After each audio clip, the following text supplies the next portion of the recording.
பதிவில் என்ன பார்க்க போகிறோம்னா டாப் 5 வழிகள் என்னென்னு பார்த்தீங்கன்னாக்கா கிரெடிட் கார்டு பர்சனல் லோன் வாங்கினவங்களுக்கு சட்ட உரிமைகள் என்னென்ன, சட்ட உரிமை அதாவது உங்களுக்கே தெரியும் லீகல் ரைட்ஸ்.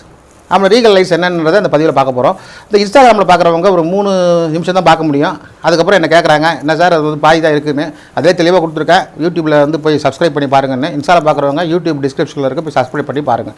இப்போ நம்ம என்ன சொல்ல போகிறோம்னா, இது வரைக்கும் நிறைய பதிவுகளில் வந்து நிறைய யூடியூபர் சொல்லியிருக்கிற விஷயங்களை தான் சொல்ல போகிறது கிடையாது. அப்பப்போ என்ன நடக்குதுன்றதை நம்ம சொல்லிக்கிட்டு இருக்கோம். இப்போ பார்த்தீங்கன்னா 2025 இந்த ஆகஸ்ட் மாதத்தில் கொடுக்குற அப்டேட் என்னென்னா சட்ட உரிமைகள் என்னென்ன, இப்போ வந்து பரவலாக வந்து டீஃபால்டர்ஸ்லாம் என்ன பண்ணுறாங்க, நம்மளோட கிளைண்ட்ஸ் இவங்கெல்லாம் வந்து பண்ணுறது என்ன, இவங்களுக்கு உண்டான சட்ட உரிமைகள் என்னென்ன, அது என்ன அவங்க வந்து இதெல்லாம் பயன்படுத்துகிறாங்கன்னு பார்ப்போம். முதல்ல பார்த்தீங்கன்னா வச்சிங்கன்னா, இப்போ ஏற்கனவே போன பதிவில் சொல்லியிருப்பேன், போலீஸ் கம்ப்ளைண்ட்னு சொல்லியிருப்பேன். இதோட அடுத்த பாகமாக கூட எடுத்துக்கலாம். இப்போது சட்ட உரிமைகள் என்னென்னு பார்த்தீங்கன்னா, முதல்ல உங்கள் லோனை பற்றி நீங்கள் தெரிஞ்சுக்கலாம். நிறைய பேர் என்ன சொல்கிறீங்க, முதல்ல வந்து எங்களுக்கு என்ன சொல்கிறீங்க சார், எனக்கு வந்து ஆர்பிட்ரேஷன் என்னன்னு தெரியல சார், கார்பன்ஷன் என்னன்னு தெரியல, நோட்டீஸ்லாம் வந்துட்டு நான் வந்து லோனை கட்டாமல் கொஞ்சம் விட்டுட்டேன், கொஞ்சம் வந்து உடம்பு ப்ராப்ளம் இல்லை, கொஞ்சம் மனைவிக்கு இந்த மாதிரி ப்ராப்ளம், குழந்தைகளுக்கு ப்ராப்ளம், பண்ண முடியலன்னு சொல்கிறாங்க.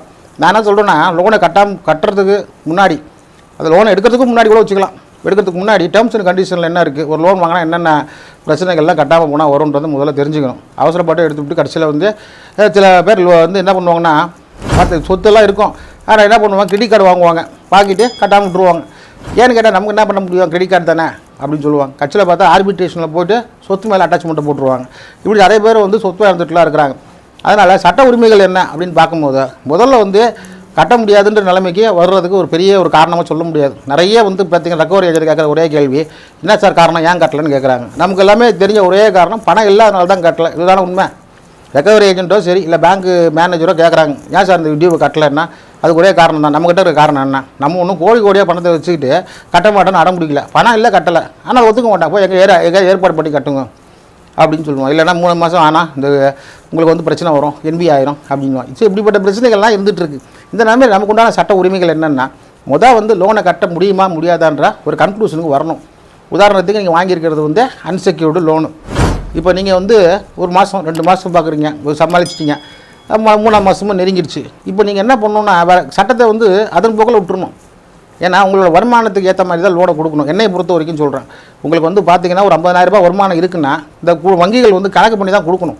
ஆளுக்கு போட்டு கொடுத்துட்டு, எனக்கு தெரிஞ்சு நிறைய பேர் பார்த்தீங்கன்னா சம்பளம் வாங்குறது என்ன 30,000-40,000 தான். ஆனால் இந்த கிரெடிட் கார்டை எல்லாம் சேர்த்து மொத்தமாக பார்த்தீங்கன்னா மாதம் 1.25 லட்சம் வருது.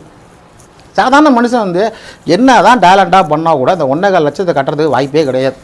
நீங்களே சொல்லுங்கள். இப்போ வந்து நீங்கள் இதை பார்த்துட்டு இருக்கிறீங்களா, உங்களுக்கு வந்து பார்த்தீங்கன்னா மல்டிபிள் லோன்ஸ் இருக்கும், கிரெடிட் கார்டு இருக்கும், உங்களுக்கு ஒரு நிலையான வேலை இருக்கும், இல்லைன்னா வேறு ஏதாவது நிலை இல்லாத ஒரு ப்ரைவேட்